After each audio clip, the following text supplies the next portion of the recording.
अस्सलाम वालेकुम रहमतुल्लाहि व बरकातुहू। वोकैबुलरी सीरीज को लेकर चल रहे हैं जी। गेललेस कहते हैं सीधे साधे को, भोले भाले को, क्रूड को, नेव को कहते हैं, नए पर वालों वाला, जो कच्चा होता है, जो साफ होता है, जो दिल का बिल्कुल कमला सा चल्ला सा। आमतौर पे देहाती लोग, अनपढ़ लोग गेललेस होते हैं। वो ट्रिकरी भी होते हैं और चालाक भी बहुत ज़्यादा होते हैं कुछ, लेकिन mostly uneducated people are the guileless. वो थोड़े, उनकी चालाकियाँ भी समझ में आ रही होती हैं।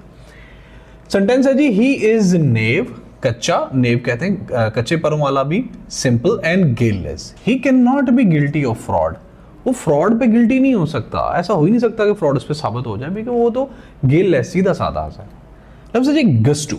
गस्टो कहते हैं मजाक को, चाव को, शौक को, लज्जत को, खुशी को, एंटरटेनमेंट को, वाफिर जोश को कहते हैं। It will be a job which we and others will do with gusto. हम और दोस्त जो है ना, दूसरे लोग मिलके ये नौकरी करेंगे जो कि क्या हम किसके साथ, गस्टू के साथ, जोश के साथ, मजाक के साथ, हंसते खेलते हमारी नौकरी हो जाएगी। लफ्ज़ जी हेल। हेल कहते हैं हट्टे कट्टे को, तनुमंद को, जो कवि होता है, जो पावरफुल होता है, जो यूजुअली उस बंदे को कहते हैं जो कि थोड़ा पक्की उम्र का होता है ना, उसको कहते हैं। तो hell is someone who is physically fit.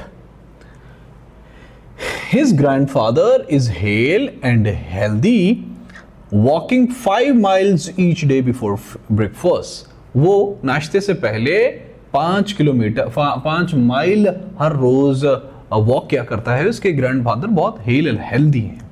Hallmark. Hallmark कहते हैं निशानी को, निशाने तस्दीक को कहते हैं, मतलब कोई भी चीज जिसको मेयार बना दिया जाए, ठीक है। Attention to details is the hallmark of fine craftsmanship. जो डिटेल है ना, उस पे तवज्जो देना हॉलमार्क है, निशानी है इंसान के किसी भी चीज में महारत की। हैपलेस। हैपलेस कहते हैं बदकिस्मत को, बदबख्त को, अभागी को कहते हैं। अनफॉर्चुनेट को कहते हैं, इसका सिनोनिम है अनफॉर्चुनेट।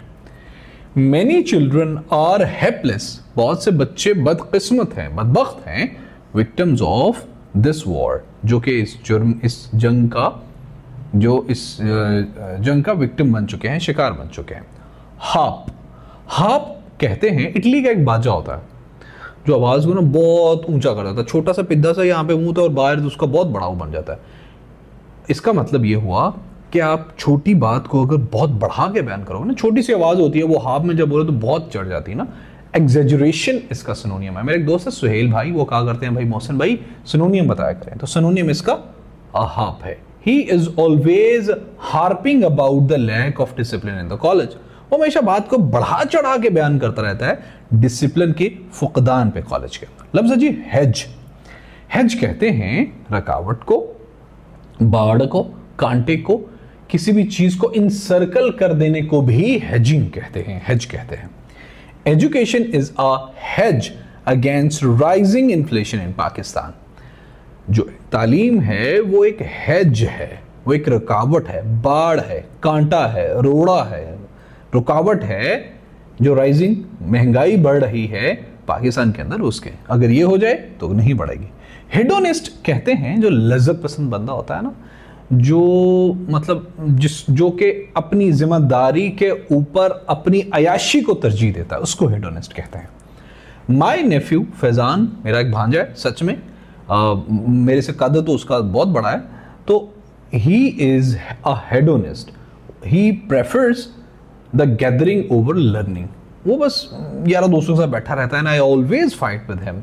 मैं कहता हूँ बेटा हेडोनिस्ट मत बनो। फैजान बेटा तुम सुन रहे हो, अगर इसे मैंने तुम्हें कहा था मेरी सीरीज सुना करा, तुम नहीं सुन रहे हो तो, लेकिन if you are listening it बेटा, you are hedonist and you need to be a learner rather to be a hedonist. लफ्ज़ जी हेजमनी। हेजमनी कहते हैं इजारादारी को, अपना रोब और दबदबा कायम करने को कहते हैं, दूसरे पे अपना धावा रखने को, अपना वजन भार रखने को। भाई ओए छोटे तमीज से बैठ, मतलब इट्स बीइंग डोमिनेंट। हेजमनी एक पॉलिटिकल टर्मिनोलॉजी है और इसका सिनोनिम होगा डोमिनेंट, अपना डोमिनेंस रखना आप ऊपर अगले पे। India and China are competing for regional hegemony. India और चाइना आपको पता है इस इलाके की इजारादारी डोमिनेंस के लिए एक दूसरे के साथ कंपटीशन कर रहे हैं। हीनियस कहते हैं मकरू को, वहशी को, हौलनाक को, जो कि दिल को दहका देने वाला हो उसको कहते हैं। He has committed a heinous crime, उसने एक मकरू जुर्म किया है।